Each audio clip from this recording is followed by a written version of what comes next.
ওং নমো ভগবতে বাসুদেবায়। ওং নমো ভগবতে বাসুদেবায়। ওং নমো ভগবতে বাসুদেবায়। শ্লোক সংস্কৃত। উপদুষ্টানুমন্তা চ ভর্তা ভোক্তা মহেশ্বর পরমাত্মে তু দাহিত দেহেস্মিন পুরুষ পরহ। শ্লোকের শব্দার্থ: উপদেষ্টা সাক্ষী বা দর্শক, অনুমন্তা অনুমোদনকারী, ভর্তা ধারক বা পালনকারী, ভোক্তা ভোগকারী, মহেশ্বর সর্বশক্তিমান ঈশ্বর, পরমাত্মা সর্বোচ্চ আত্মা, দেহে অস্মিন এই দেহের মধ্যে, পর পুরুষ শ্রেষ্ঠ চেতন সত্তা। অনুবাদ: দেহের মধ্যে কি পরম পুরুষ থাকেন? হ্যাঁ, দেহের মধ্যেই আরেকজন পরম পুরুষ আছেন, যিনি সাক্ষী, অনুমোদনকারী, পালনকর্তা, ভোগকারী এবং তিনি মহেশ্বর, যাকে পরমাত্মা বলা হয়। জীবাত্মা ও পরমাত্মার পার্থক্য কি?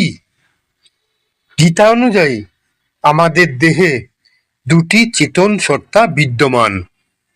এক, জীবাত্মা, আমরা নিজেরা সীমাবদ্ধ কর্মফলের অধীন।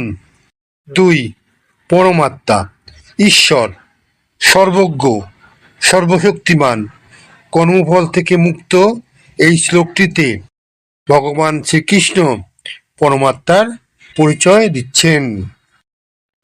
পরমাত্মার পাঁচটি ভূমিকা: উপদ্রষ্টা বা সাক্ষী। পরমাত্মা আমাদের প্রতিটি কাজ, চিন্তা ও ইচ্ছার নীরব সাক্ষী। তিনি বিচার করেন না, কিন্তু সব কিছু জানেন। অনুমন্তা মানে অনুমোদনকারী। আমরা যা করতে চাই তা পরমাত্মার অনুমতি ছাড়া সম্ভব নয়। মানুষ পরিকল্পনা করে, কিন্তু কার্য সম্পন্ন হয় ঈশ্বরের অনুমোদনে। ভর্তা মানে পালনকারী। তিনি এই দেহ ও জীবনের ধারক। শ্বাস প্রশ্বাস, জীবনী শক্তি সবই তার কৃপায় চলছে। ভোক্তা ভোগকারী। যজ্ঞ, ত্যাগ, ভক্তি সবকিছুরই চূড়ান্ত ভোক্তা ঈশ্বর। জীবাত্মা ফল ভোগ করলেও পরমাত্মাই সর্বশেষ অধিকারী।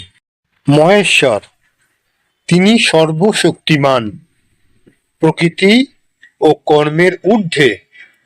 তিনি দেহে অবস্থান করলেও দেহ দ্বারা প্রভাবিত নন।